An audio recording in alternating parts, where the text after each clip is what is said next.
ሮይተርስ እንደሚያቀርበው ሀገሪቱን የሚገዛው ጥምር ብሔራዊ ፓርቲ የህዝቡን 6% ብቻ በሆኑት ትግሬዎች ፓርቲ ህወሓት የበላይነት የተንሰራፋበትና በአንጻሩ የሀገሪቱን 36% ህዝብ የሚወክለው ኦህዴድ ወደ ዳር የተገፋበት በመሆኑ ምሬት አለ ሲል ጽፏል።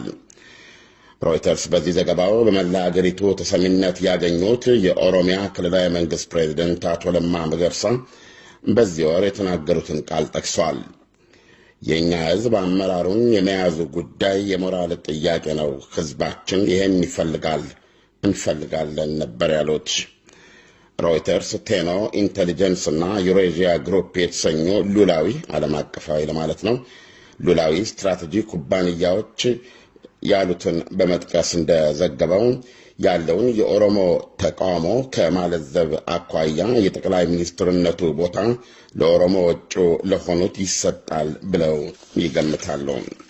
ኦህዴድ ለዚህ ቦታ ያጫቸው ሊቀመንበሩ በአዲስ አበባ ዩኒቨርሲቲ በሰላምና ደህንነት በዶክትሬት ደረጃ የተማሩና በውትድርና ውስጥ ያገለገሉ ናቸው። እድሜያቸው 41 ነው። ሮይተርስ የሀገሪቱን የዜና ማሰራጫዎችን ጠቅሶ እንዳከለው ዶክተር አብይ ኢንሳ ተብሎ የሚታወቀውን የስለላ ድርጅት ያቋቋሙና የሀገሪቱን ሳይንስና ቴክኖሎጂ መስሪያ ቤት በሚኒስትርነት የመሩም ናቸው። አዋዜ በበኩሉ ከአንድ ምንጭ እንደሰማው በአሁኑ ጊዜ ሉላዊ የደህንነት ስጋት ለሆነው የኢንተርኔት ጥቃት ሳይበር አታክ የኢትዮጵያን ሳይበር መከላከያም ያደራጁ ሰው ናቸው።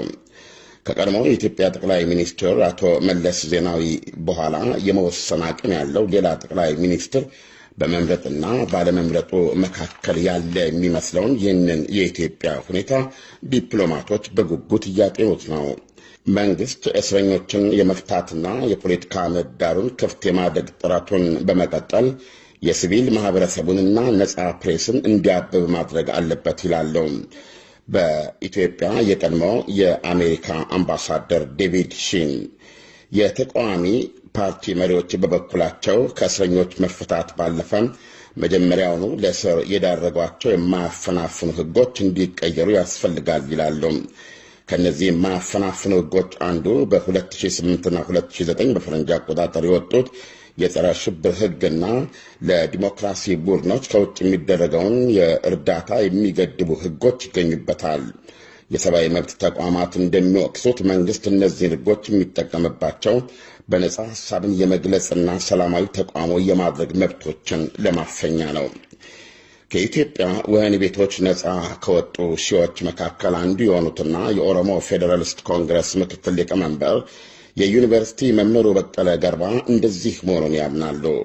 መንግስት ሰላማዊ ተግባራትን ሁሉ ለማፈን የሚጠቀምባቸው ህጎች አሉ ብለዋል ለሮይተርስ። ለከፋ የደም ግፊት ስለተጋለጡበት የ2 ዓመት የወህኒ ቆይታቸው ለሮይተርስ ያወሱት 2 ዓመት ሙሉ ያሳለፉት መስኮትና አልጋ በሌለው ጠባብ ክፍል ውስጥ ነበረ። የዚህ ሀገር ልምድ ተቃዋሚ ፓርቲዎችን እንደ መንግስት ጠላት መቁጠር ነው። ስለዚህ ተቃዋሚ ፓርቲዎች ምን የሚያደርጉ ምን እንደ ህገ ወጥ ነው የሚቆጠረው ብለዋል። ሮይተርስ ለዓለም ተከታታዮቹ እንዳሰራጨው ከፓርላማው 547 መቀመጫዎች መካከል አንዲቷንም ለተቃዋሚ ያሰጠች ሀገር ናት ኢትዮጵያ። አድማጮች፣ ይህ በእንዲህ እንዳለ ከስር የተፈቱት እነ ፕሮፌሰር መራራ ጉዲናና አቶ በቀለ ገርባ የሚመሩት የኦሮሞ ፌዴራሊስት ኮንግረስ ሰሞኑን ስብሰባ ተቀምጦ የፓርላማውን 2/3 ድምፅ አላሸነፈም ብሎ ያመነበትን የአሁኑን የአስቸኳይ ጊዜ ድንጋጌ ህገወጥ ነው ሲል ውሳኔ አስተላልፏል። እንደሚታወቀው አድማጮች አፈ ጉባኤ አባዱላ የካቲት 23 ቀን በዚህ ጉዳይ ላይ ድምፅ በሰጠው ፓርላማ ፊት የአስቸኳይ ጊዜ ድንጋጌው ተፈጻሚ እንደሆነ የሚያስፈልገውን የ359 አባላት ድጋፍ ወይም በሌላ አነጋገር የሞቱ 8 አባላት ተቀንሰው ባለ 539 አባላት በሆነው የሀገሪቱ ፓርላማ መቀመጫ 2/3 ድምፅ እንዳላገኙ የሚያመለክት አሃዝ ሰጥተዋል። አፈ ጉባኤው ምንም እንኳን ከ2/3 ድምፅ በላይ በማግኘት አልፏል ብለው በፕሮቶኮል መዶሻቸው ቢያጸኑም የጠቀሱት የ346 አባላት ድጋፍ 2/3 ድምፅ የማይወክል ነበረ።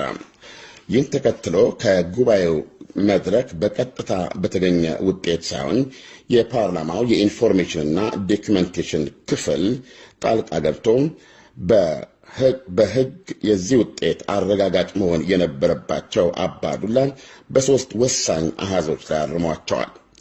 አፈጉባኤው የፓርላማው 2/3 339 ነበር ያሉት እሱንም የማባዛትና የማካፈል ስህተት መሆኑን ገልጾ 359 ሲል አስተካክሎታል። ቀጥሎም አራቱን የሂሳብ መደቦች የማይመለከተውን ተቆጥሮ ወይም ቆጥረው የደረሱበትን የመመዝገብ ሂደት ብቻ በሆነው የደጋፊዎች ድምፅን በተመለከተም አፈጉባኤው 346 ማለታቸውን የመረጃ ክፍሉ የለም 395 ነው ሲል አርሟቸዋል። አፈጉባኤውም በቴሌቪዥን ቀርበው የሰሩት ስህተት ከሂሳብ የተነሳ መሆኑን በመግለጽ ይቅርታ መጠየቃቸው የሚታወቅ ነው።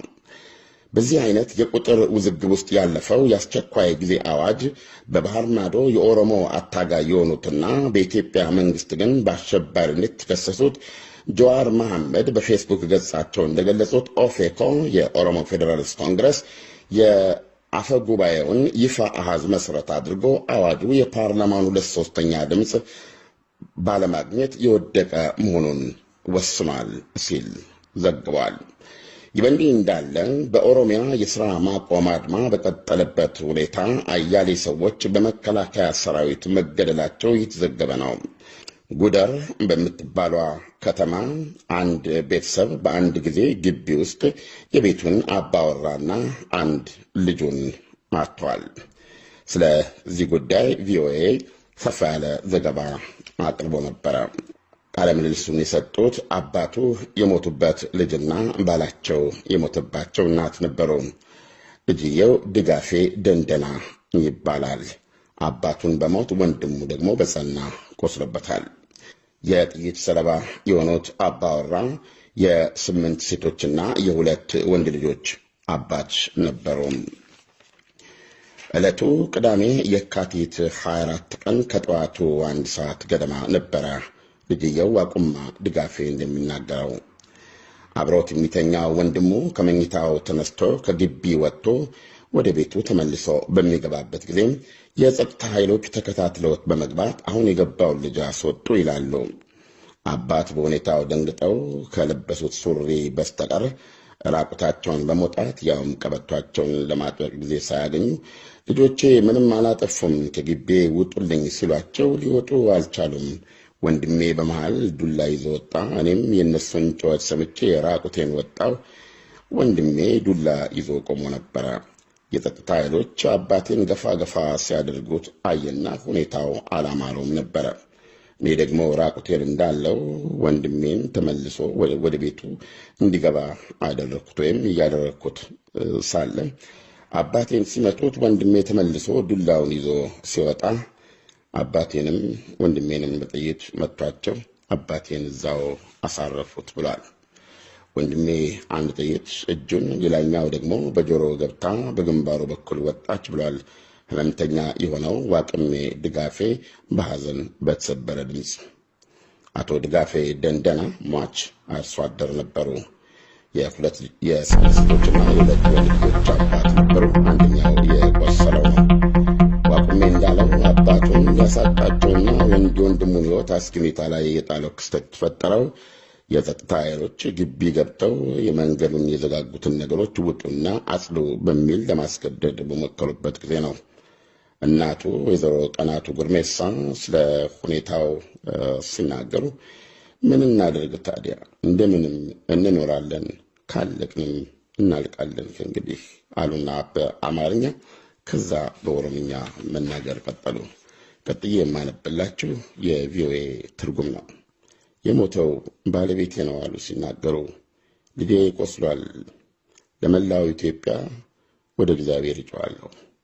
የሚያመጣ አምላክ አብርዶ ሰላም እንዲያወርድ ጸልያለሁ። የቤተሰቦቼን ደም ዋጋ እንዲከፍልልኝ ጸልያለሁ። እኛ ብቻ ሳንሆን አገሩ በሙሉ እሳት ውስጥ ነው ያለው። ሕፃናት እያለቁ ነው። ኑሮም አይደል ይሄ ብለዋል።